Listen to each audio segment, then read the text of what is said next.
Get out! Right now! Sir, I only came to get... Are you deaf? Filthy blacks like you stink up this place. The man in the navy blue polo shirt didn't move. His voice remained low, almost gentle. My order is right there. My name is on the bag. Your order? You only eat leftovers. You came here to steal. He snatched the bag and threw it to the floor. The box shattered. Sauce splattered all over the tile floor. Here. He sneezed, pointing downwards. Kneel down and eat on the ground or get out. The dining room fell silent. Suddenly, a man burst in. He spoke directly to the manager's face. Just one sentence, that's all. The manager turned pale. Not because of what he had done, but because of what's about to happen next. Let me take you back to the beginning. Friday evening, downtown Atlanta. Peachtree Street was alive with headlights and high heels clicking on concrete. The air smelled like warm asphalt and magnolia. The Ashford Grill sat on the corner like it owned the block. Floor-to-ceiling windows. Warm Edison bulbs casting golden light across white tablecloths. A hostess in all black standing behind a polished oak podium. Soft jazz leaking through the front door every time it swung open. This wasn't a place for quick meals. This was a place where people came to be seen. The valet out front wore a vest and a smile. The parking lot was a showroom. Mercedes, BMWs, a Porsche tucked in the corner like it was hiding. The kind of restaurant where the wine list was thicker than the menu, where the cheapest steak cost more than some people's grocery bill for the week. If you looked closely at the brass plaque near the entrance, you'd see 4 small words etched into the metal. A Pinnacle Hospitality Property. Nobody ever looked closely. They should have. Now. Into this world, a 10-year-old Honda Accord pulled into the lot. No tinted windows, no custom rims, just a clean, ordinary car with a small dent on the rear bumper. The man who stepped out didn't look like he belonged, at least not by the standards of the people watching from inside. Navy blue polo, khaki pants, plain white sneakers, no watch worth noticing. His name was Owen Foster. He held the door open for an elderly couple walking out. The woman smiled and thanked him. Owen smiled back, easy, unhurried, like a man with nowhere to be and all the time in the world. But Owen did have somewhere to be. Home. His daughter Lily had called him 20 minutes ago. "Daddy, don't forget my carrot cake." That was it. That was the whole reason he was here, a father picking up dessert for his little girl's birthday. He walked to the side counter where to-go orders were placed. A brown paper bag sat waiting, his name printed clearly on the label. Owen Foster.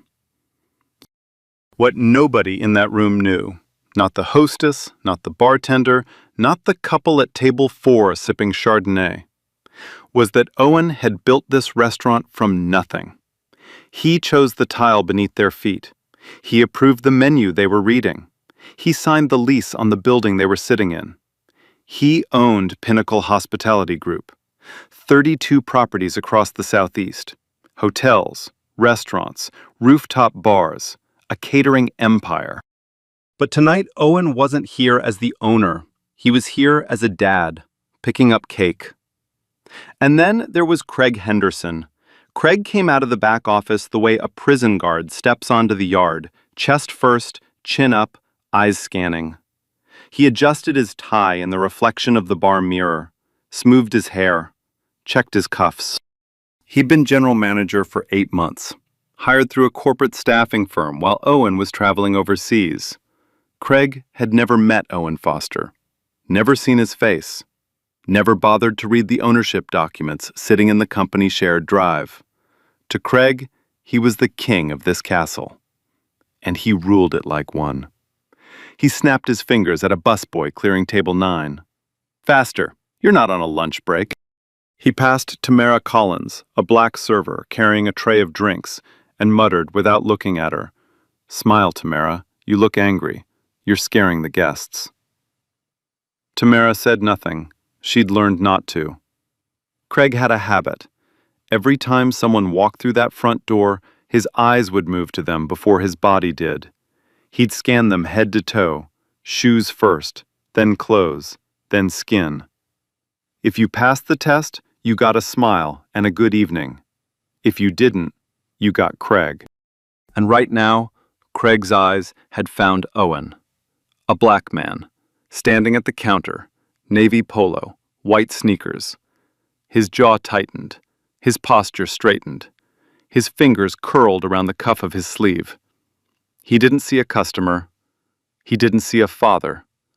He didn't see an owner. He saw a problem. And Craig Henderson loved solving problems. Craig crossed the dining room in 6 long strides. He didn't walk toward Owen the way you'd walk toward a guest.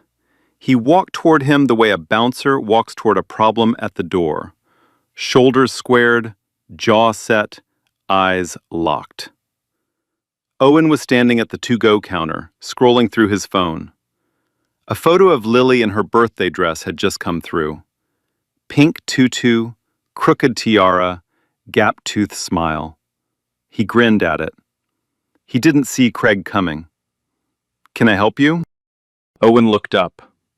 Craig was standing 3 feet away, arms folded, blocking the space between Owen and the counter like a wall.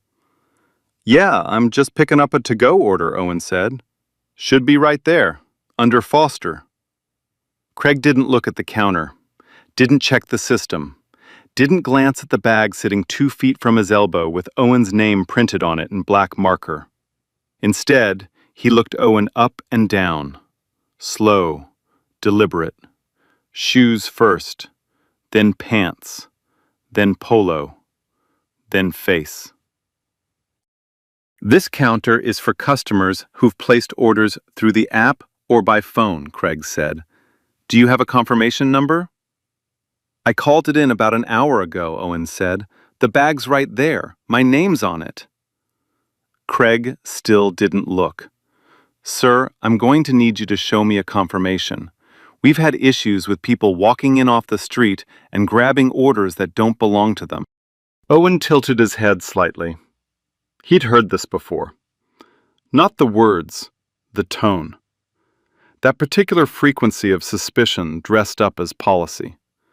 The kind of voice that says, "I don't trust you," without ever using those words. "The bag says Owen Foster," he said, patient. "That's me. I just want to grab it and go. I'll be out of your way in 2 minutes." Craig unfolded his arms. He stepped closer, close enough that Owen could smell his cologne, something sharp and aggressive like the man wearing it. "I'm going to need to see some ID." Owen blinked. "ID? To pick up a to-go order?" "Policy." It wasn't policy. There was no such policy, not in the employee handbook, not on the website, not in any training manual at any of the 32 properties. Owen knew because he'd written the handbook himself. But he didn't say that. Not yet. He reached into his back pocket, pulled out his wallet, and handed Craig his driver's license. Craig held it up to the light like he was inspecting a counterfeit bill.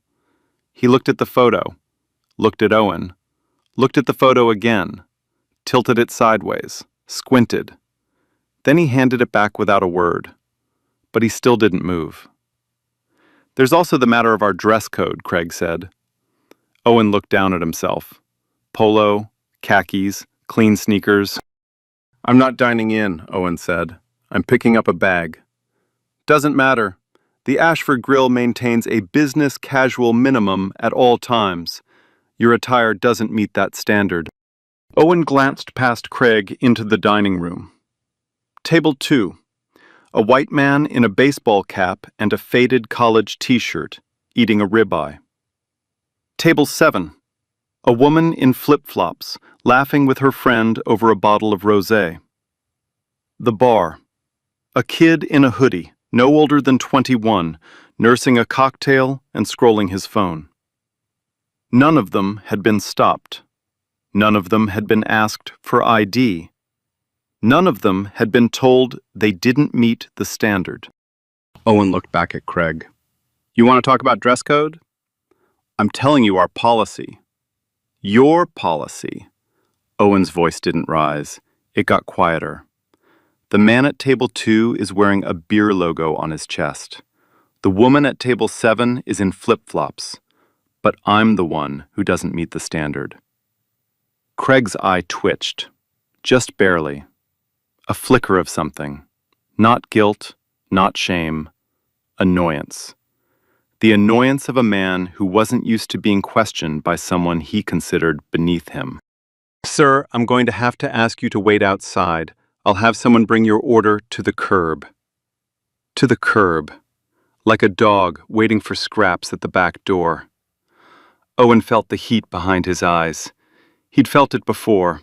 In boardrooms, in banks, in parking lots where security followed him to his car. The heat that comes when someone treats you like you're less than human. The heat you learn to swallow, because you know what happens when a black man lets it show in public. He swallowed it.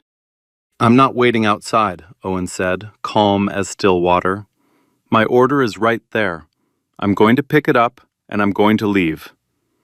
He reached for the bag. Craig's hand got there first. He snatched it off the counter, held it up between them, inspected it the way he'd inspected Owen's license, like it couldn't possibly be real, like nothing about this man could be real. I need to verify this is actually yours. My name is on the bag.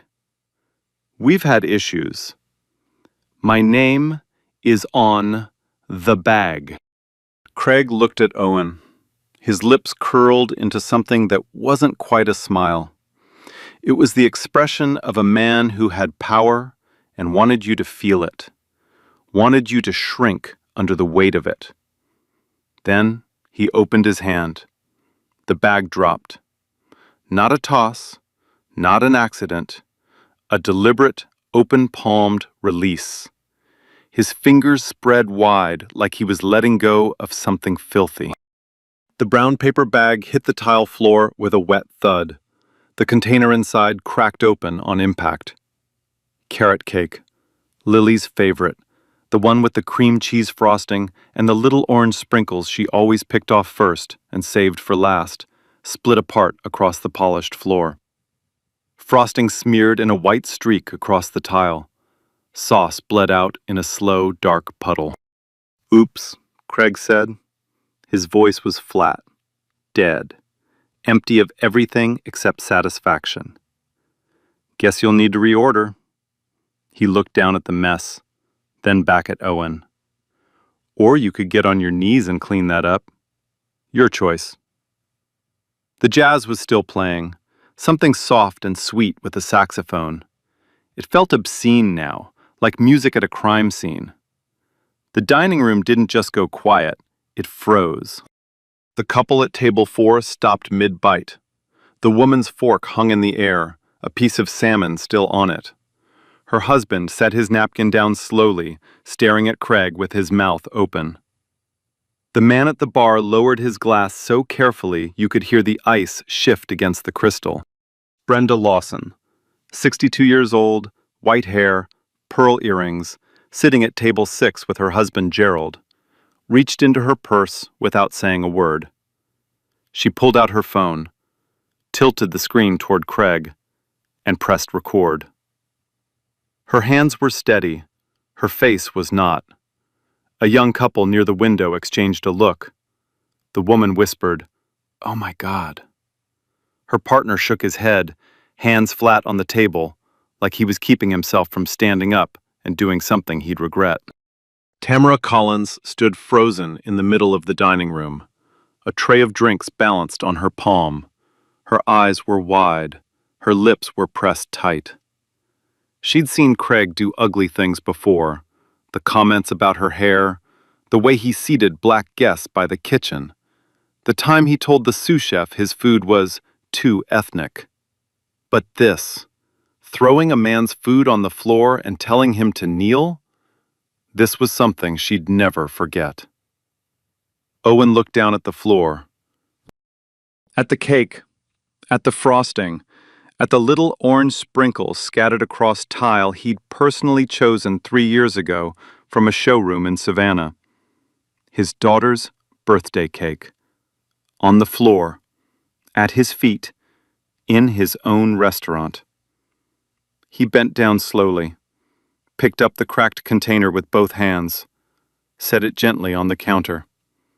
The frosting left a white smear across his fingers. He wiped them on his khakis without rushing. Then he looked Craig Henderson dead in the eye.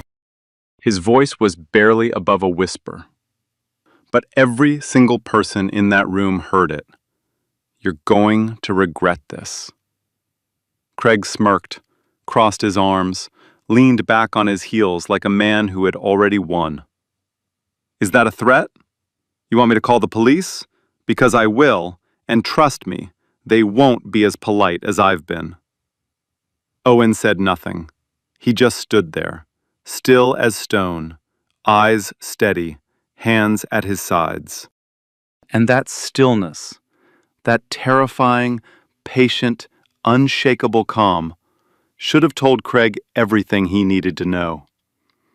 But Craig was too busy feeling powerful to notice he was standing on the edge of a cliff. Craig pulled his phone from his jacket pocket before Owen could take another breath. He didn't hesitate, didn't pause to consider what he was doing or what it would cost. He swiped the screen, tapped a number, and pressed the phone to his ear with the casual ease of a man ordering takeout. Yeah, this is Craig Henderson, General Manager at the Ashford Grill on Peachtree. I need building security down here. Now. He wasn't whispering. He wasn't stepping into the hallway or turning his back. He made the call right there, 3 feet from Owen, loud enough for the entire dining room to absorb every syllable. I've got a hostile individual in the restaurant, black male, mid-40s, polo shirt, white sneakers. He's refusing to leave the premises, and he just made a verbal threat against me personally. Hostile. Threat. Refusing to leave. Owen hadn't raised his voice once, hadn't lifted a finger, hadn't taken a single step in any direction. But in Craig's version of events, the version being transmitted through a phone to men in uniforms, Owen was already dangerous, already a situation, already a problem that required force to resolve. Owen stood perfectly still, hands at his sides, fingers open, visible, palms facing forward slightly, almost instinctively, the way a man does when he wants the world to see he's holding nothing. He knew the math. Every black man in America knows the math. It runs in the background, like software you never installed but can never uninstall. Where are my hands? How loud is my voice? Who's watching? Who has a phone pointed at me? If I move too fast, does someone flinch? If I speak too firmly, does it become aggression in a police report? If I stand my ground, does it become resisting? He did the math in 2 seconds and chose the only answer that kept him breathing. Stillness. Craig ended the call and slid the phone back into his pocket with a satisfied flick of his wrist. He looked at Owen the way a chess player looks at a king with nowhere to move. Security's on the way, he said. Last chance. Walk out that door on your own 2 feet, or they'll walk you out. Your choice. Owen's jaw tightened. One muscle in his cheek flexed. Once. That was it. The only crack in the surface of a man holding an entire hurricane behind his ribs. I'm not leaving, Owen said. His voice was level, almost gentle. The kind of gentle that scares people who are paying attention. I haven't done anything wrong. You threatened me. I said you'd regret this. That's not a threat. It's a fact. Craig's nostrils flared. He stepped closer. Close enough that Owen could see the thread count on his lapel. Close enough that the hostess behind the podium instinctively took a half step backward, her heel catching on the carpet. You people always have something to say, Craig hissed through his teeth. Always got an attitude. Always think the rules don't apply to you. You walk in here dressed like that, acting like you own the place. He almost laughed at his own words. You people, acting like you own the place. The words hung in the air between them like smoke from a fire that had been burning for 400 years. Owen didn't respond, not with words. His eyes moved past Craig and found Tamara, standing near the kitchen door, tray still balanced on her palm, eyes glistening under the Edison lights. She gave him the smallest nod, barely a movement, barely visible. A nod that said, I see this. I see you. I'm so sorry. Owen looked away, blinked once, swallowed something that tasted like iron and patience. Craig took Owen's silence as surrender. It wasn't. It was restraint. The kind of restraint that costs more than most people will ever understand. The kind that leaves bruises no one can see. And then, Craig reached for his phone again. This time, it wasn't building security. This time, he dialed 3 numbers. 911. He pressed the phone to his ear and turned slightly, just enough to give Owen his side profile. The posture of a man who wanted you to watch him end you. Yes, I need police at the Ashford Grill, Peachtree Street, downtown Atlanta. I have a black male on the premises, mid-40s, approximately 6'1", navy shirt, white shoes. He is refusing to leave the property. He has become increasingly aggressive and confrontational. He made a direct verbal threat to my personal safety. I consider him dangerous. I need officers here immediately. Every word was a weapon. Every adjective was a bullet loaded into a chamber Craig was aiming at Owen's future without ever laying a hand on him. Aggressive. Owen was standing still. Confrontational. His hands were open. Dangerous. He'd spoken maybe 15 words in the last 5 minutes. Direct threat. He'd told a man the truth. Craig knew exactly what he was doing. He knew what happens when you call 911 and paint a black man as dangerous. He knew the word aggressive activates a different protocol than upset. He knew direct threat to my personal safety means officers arrive with hands already resting on their holsters. He knew all of this, the same way he knew the wine list and the table numbers. It was just another tool in his management style. He wasn't just calling the police. He was weaponizing them. Owen watched Craig's mouth move, watched the lies roll off his tongue, smooth as silk. Watched this man build a version of reality, brick by brick, word by word, where a father picking up birthday cake became a criminal who needed to be dragged out in handcuffs. And then Owen did something that surprised every person in that room. He pulled out his own phone. Craig's eyes snapped to Owen's hand. A flash of alarm shot across his face, the raw instinct of a man who knows he's doing something wrong and sees the other person reach for something. But it wasn't a weapon. It was a phone. A plain black phone with a cracked screen protector. Owen scrolled through his contacts, found a name, pressed call. He turned away from Craig slightly, not out of fear, out of privacy. His voice dropped so low it became almost inaudible. The couple at the nearest table leaned forward without realizing it. They caught nothing. The call lasted 11 seconds. 11 seconds. No shouting, no begging, no dramatic monologue. Just a few quiet words and a tap of the red button. Then Owen slid the phone back into his pocket and stood exactly where he'd been standing before. Same posture, same position, same terrifying, unreadable calm. Like a man who had just set something in motion and was content to wait for gravity to do the rest. Craig stared at him. "Who was that, your lawyer?" Owen said nothing. It doesn't matter who you called, Craig said. But something in his voice had shifted, a half-tone higher, a fraction less steady. The voice of a man who just heard a sound in a dark room and isn't sure what made it. Police are already on the way. You're done here. Owen didn't respond, didn't move, didn't blink. Just stood there like a man who had lit a fuse and was counting down in his head. The minutes that followed were the longest minutes anyone in that restaurant had ever lived through. The kind of minutes that stretch like wet rope, where every second has weight and texture and teeth, where the air itself feels heavier, thicker, harder to breathe. Craig paced behind the host stand, back and forth. 4 steps left, 4 steps right.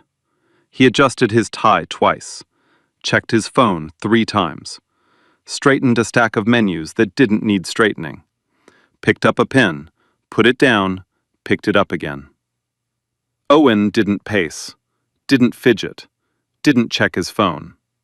He stood near the counter with his hands at his sides and his eyes fixed on the middle distance, like a man watching something massive and inevitable rolling toward him from the horizon.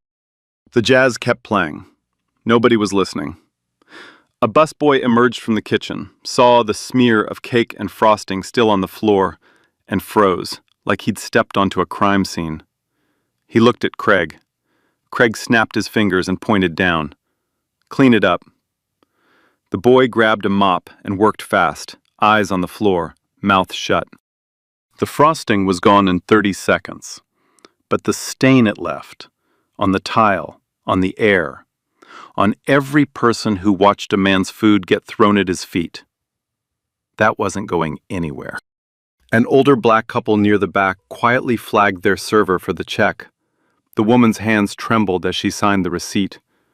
Her husband stood first, helped her into her coat, and guided her toward the side exit with his hand on the small of her back. They didn't look at Craig. They didn't look at Owen. They just left. They'd seen this before. They knew how these things end. Tamara set her tray down on the service station. She couldn't hold it anymore. Her fingers were shaking too hard. The room smelled like seared meat and spilled frosting and something electric. The sharp, metallic scent of a moment right before it breaks. Craig checked his watch. Owen checked nothing. Somewhere outside, getting closer with every passing second, 2 things were approaching this restaurant. The police Craig had called, and the person Owen had called. Only one of them was going to save Craig Henderson's career, and it wasn't the one wearing a badge. The front door of the Ashford Grill swung open hard enough to rattle the glass. Every head in the dining room turned. Craig straightened up behind the host stand, smoothing his tie, lifting his chin, already preparing his speech for whoever just walked in. Security. Police. Someone with a badge and authority he could hide behind. It wasn't security. It wasn't police. It was a man in a charcoal suit. Silver hair, steel-rimmed glasses, jaw tight enough to crack walnuts. He stepped through the doorway like a storm front moving inland, fast, focused, and carrying something heavy behind his eyes. His name was Nate Ellison, CEO of Pinnacle Hospitality Group, the man who ran the company, the man who answered to only one person on earth. The person standing at the counter with frosting still on his khakis. Nate scanned the room in 2 seconds flat. He saw the faint smear on the tile where the busboy had mopped.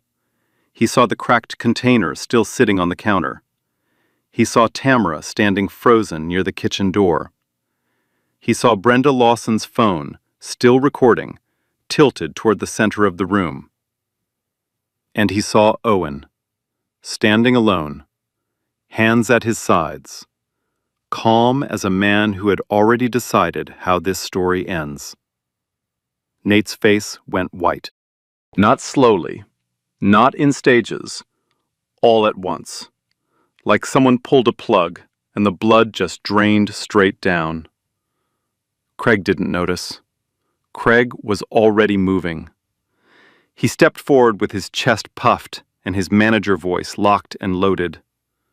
He saw a man in an expensive suit and assumed it was an ally. "Sir, good evening. I'm Craig Henderson, general manager. We have a situation here." He gestured toward Owen with an open hand, casual, dismissive, the way you gesture toward a stain on the carpet. "This individual was asked to leave the premises and has refused to comply. I've already contacted the police. Everything is under—" "Stop talking!" 2 words. That's all Nate said. But the way he said them, low, flat, with a kind of controlled fury that vibrated in the air between them, made Craig's mouth snap shut like a trap. Nate didn't blink, didn't move. He just stared at Craig with an expression that Craig had never seen directed at him before. The expression of a man looking at something that disgusted him. "Do you know who that man is?" Nate said. He pointed at Owen. His hand was steady. His voice was not. Craig glanced at Owen, then back at Nate. A flicker of confusion crossed his face, the first crack in the armor. He's a customer who—" "That man," Nate said, and now his voice rose just enough to reach every corner of the dining room, every table, every ear, "is Owen Foster." He let the name sit in the air for a moment, let it land. Craig blinked. The name didn't register. Not yet. Nate took one step closer, close enough that Craig could see the vein pulsing in his temple. "He's not a customer. He's not a visitor. He's not some guy who wandered in off the street." Another step. "He is the owner of this restaurant. He is the owner of this building. He is the owner of Pinnacle Hospitality Group, the company that pays your salary, funds your health insurance, and signs the check that covers your mortgage." Nate's voice dropped to a whisper that somehow carried more weight than a shout. "You just threw his food on the floor, in his own restaurant, and told him to get on his knees." The dining room didn't gasp. It inhaled. One collective breath sucked in and held. By 50 people who all understood at the same exact moment that they were witnessing something they would never forget. Craig's face didn't just go pale. It collapsed. The color left his cheeks first, then his lips, then his ears. His mouth opened, closed, opened again. No sound came out. His hands, the same hands that had snatched Owen's bag, that had opened wide and let it drop, were trembling at his sides. I didn't, sir, I had no idea. I didn't realize." "You didn't realize." Owen's voice came from behind Craig, quiet, even, final, like the last line of a verdict being read. Craig turned around. Owen was standing exactly where he'd been standing for the last 20 minutes. Same spot, same posture, same devastating calm. But something in his eyes had shifted. The patience was gone. What was left was something harder, something that had been forged in a lifetime of moments exactly like this one. "You didn't need to know who I was," Owen said. Every word landed like a nail driven into wood. "You didn't need to know what I own. You didn't need to know my title or my net worth or the name on the deed." He paused, let the silence do its work. "You just needed to treat me like a human being. And you couldn't do it." Craig opened his mouth. Nothing came out. His eyes darted to Nate, to Owen, to the dining room full of people staring at him, to Brenda's phone, still recording, to Tamara, who was looking at him with tears running down her face, and something in her expression that looked like relief. He had no allies in this room, not one. Nate stepped forward and extended his hand, palm up. "Keys, company phone, now." Craig's hand went to his pocket, stopped, shaking. Sir, please, can we talk about this in the back? Keys, phone, now. You're done. Craig's fingers fumbled in his pocket like they belonged to someone else. He pulled out a ring of keys, 4 keys on a silver chain with the Ashford Grill logo on the fob. His hand was shaking so badly the keys jingled against each other, a small, pathetic sound in the dead silence. He placed them on the host stand. Then the company phone, a black iPhone in a leather case with the Pinnacle logo on the back. Both objects sat on the polished wood like evidence on a courtroom table. Nate didn't touch them, just looked. Go to the back office. Collect your personal belongings. Nothing else. 5 minutes. Craig's eyes swept the dining room one last time, searching for something. A sympathetic face, a nod, one person who might take his side. He found nothing. 50 pairs of eyes stared back with expressions ranging from disgust to disbelief to quiet, cold satisfaction. He turned and walked toward the back office. The bouncer walk was gone. The squared shoulders had caved inward. His leather shoes still clicked against the tile, but the sound was different now, smaller, softer, like the footsteps of a man who suddenly realized the floor beneath him didn't belong to him and never had. Tamara watched him pass. He didn't look at her. Couldn't. She stood still as he disappeared down the hallway, then let out a breath she'd been holding for 8 months. 3 minutes later, Craig came back, carrying a small cardboard box, a framed photo, a coffee mug, a jacket, the possessions of a man whose kingdom had shrunk to 14 inches of cardboard. He stopped near the entrance, turned to Owen. His lips were dry. His voice cracked before the first word left his mouth. Mr. Foster, please. I have a family, a mortgage, 2 kids in school. Can we just talk about this? I didn't know who you were. Owen looked at him for a long time. Long enough that Craig's eyes started to water. You had a chance to talk, Owen said quietly. When I told you my name was on the bag. When I showed you my ID.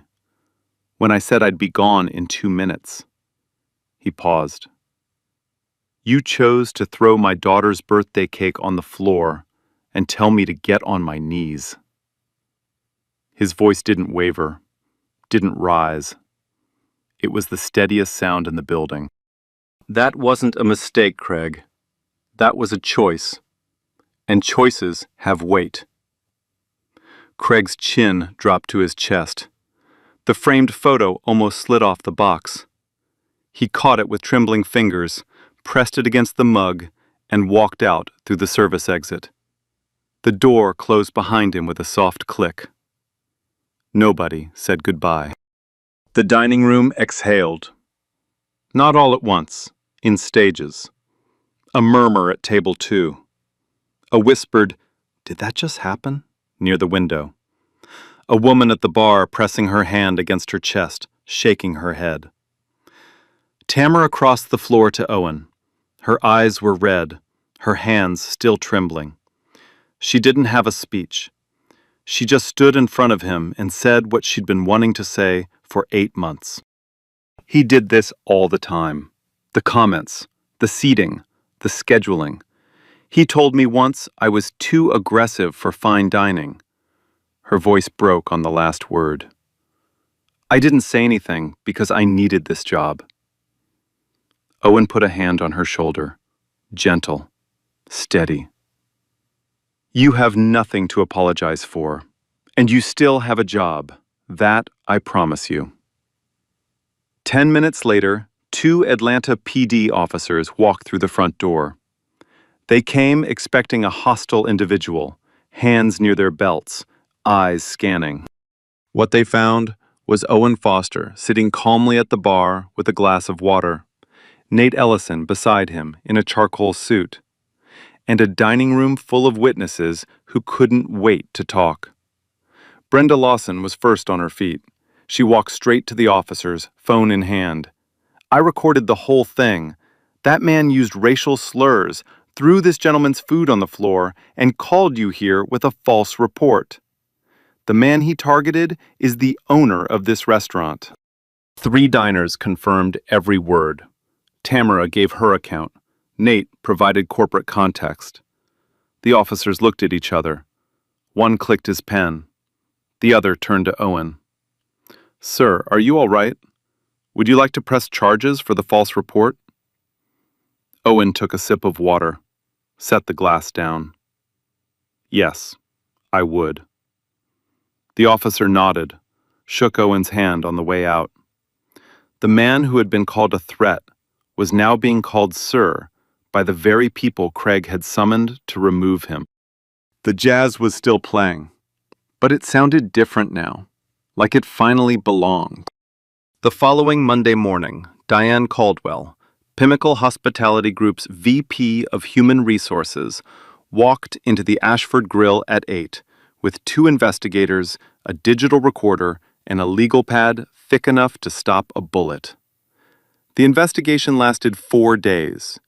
Every employee was interviewed, every shift log reviewed, every customer complaint from the past 8 months pulled from the archive and spread across a conference table in chronological order. What they found wasn't a single incident. It was a system. Black and Latino customers had been seated near the kitchen and the restrooms, consistently, deliberately, for months. Staff of color were given the slowest shifts, the worst sections, the tables that tipped the least. A black sous chef had been written up for attitude after questioning why his jerk chicken was pulled from the specials. Craig's reason, buried in an email he thought nobody would ever read, too ethnic for our clientele. Tamara Collins sat in that conference room for 2 hours. She brought a written statement, 3 pages, single-spaced, 14 separate incidents. Her hands shook when she handed it over. They were steady by the time she finished reading it aloud. 3 other employees of color gave corroborating statements. A line cook described Craig telling him to go back to washing dishes where you belong. A hostess recalled being ordered to seat black guests somewhere less visible. On Friday, Craig Henderson received a certified letter. Termination for cause, gross misconduct, systemic racial discrimination, no severance, no benefits, no recommendation. The words, for cause, discriminatory conduct, stamped into his permanent employment record like a scar that would never heal. That same Friday, Brenda Lawson's granddaughter posted the video. The title read, "Restaurant Manager Throws Black Man's Food on the Floor. The Black Man Owns the Restaurant." 2 million views in 48 hours. 5 million by Wednesday. 10 million by Friday. 25 million before the month was done. CNN ran it. MSNBC ran it. Local Atlanta affiliates opened their evening news with that shaky, raw footage. Craig snatching the bag, dropping it with spread fingers, sneering, pointing at the floor. And then the reversal. Nate's face. The 6 words. Craig crumbling like wet paper. The hashtag that's the owner, trended nationally for 3 straight days.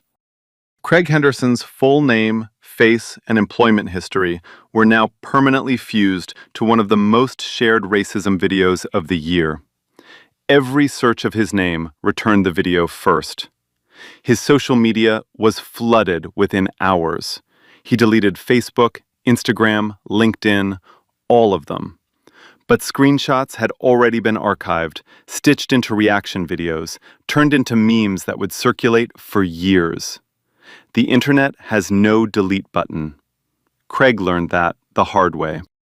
Owen appeared on a national morning show the following week. Same navy polo, same calm.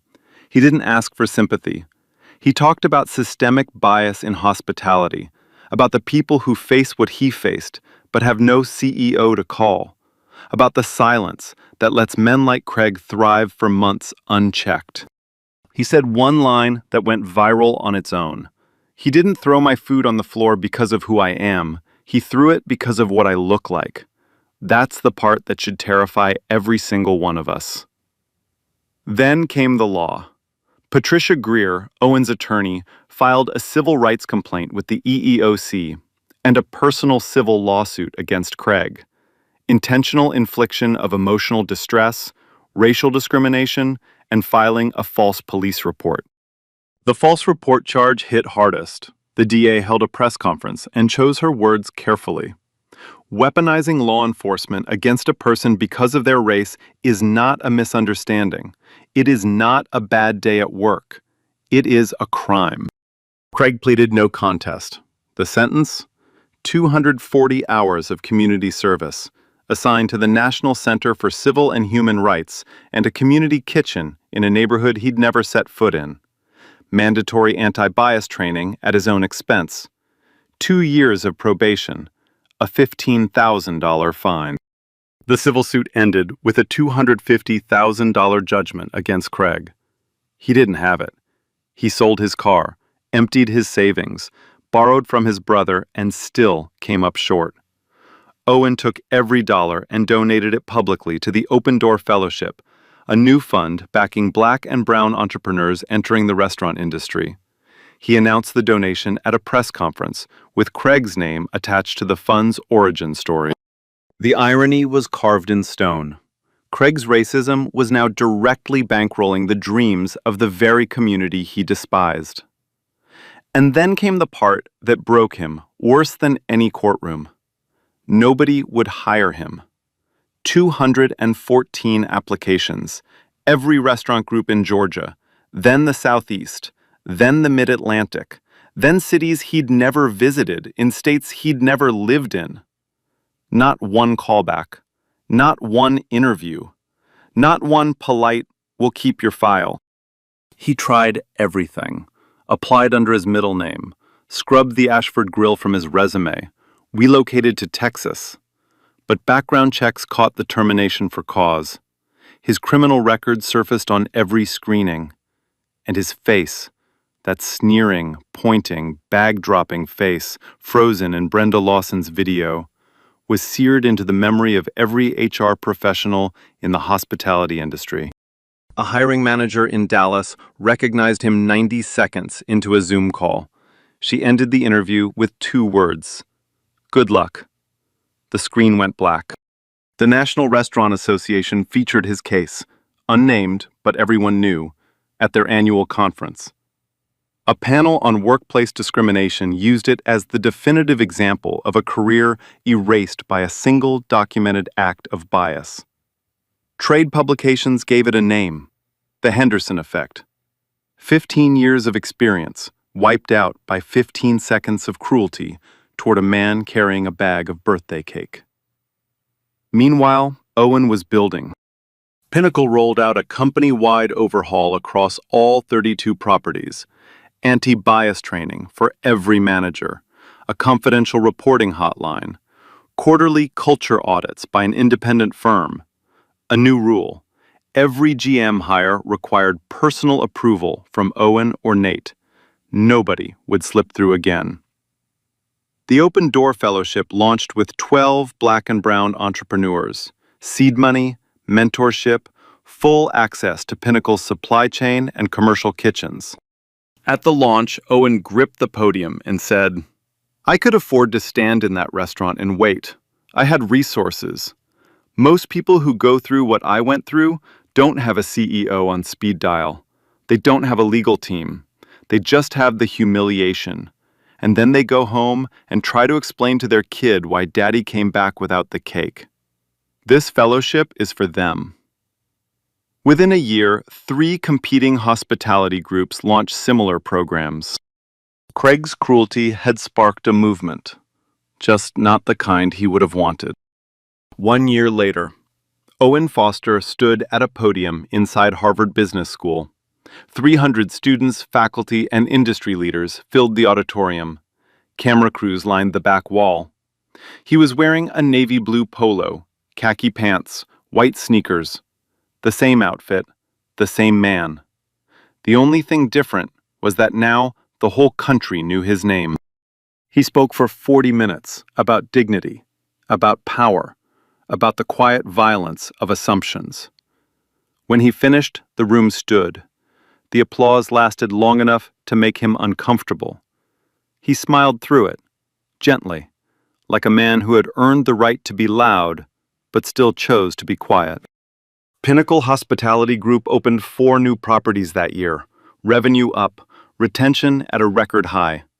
The Ashford Grill had a new general manager, Tamara Collins, promoted from within, the youngest GM in company history. Tamara built the staff training program herself, called it Dignity First. Every new hire at every Pinnacle property sat through it on day 1. She kept a framed copy of her original written statement, 3 pages, single-spaced, on her office wall. Not a trophy, a reminder that silence has a price, and so does courage. Brenda Lawson became an unlikely advocate, spoke at community events about what it means to be a witness. She and Lily exchanged birthday cards every year. Brenda always wrote the same thing: "I see you, sweetheart." And Craig Henderson. He completed his 240 hours of community service at the National Center for Civil and Human Rights, spent months cleaning display cases, holding the stories of people who endured exactly what he inflicted. He applied to over 200 jobs in hospitality, not one callback. Tried retail management. 3 companies rescinded offers after background checks. His wife filed for divorce 4 months after the incident. Took the kids to her mother's house in Savannah. Didn't come back. He sold the house to cover the judgment, moved into a 1-bedroom apartment outside Macon, got a night shift stocking shelves at a distribution center, $16 an hour, no title, no authority, no one left to snap his fingers at. 15 years climbing, 15 seconds to destroy it all. Not bad luck, just the bill coming due. Now. The last scene. Owen's kitchen, Tuesday evening. Nothing special. A man and his daughter at a wooden table under warm yellow light. Lily was eating carrot cake, a fresh one, made by the Ashford Grill's new pastry chef, boxed and ribboned and carried home without incident. She picked the orange sprinkles off the top one by one, lining them up on her napkin, saving them for last, the way she always did.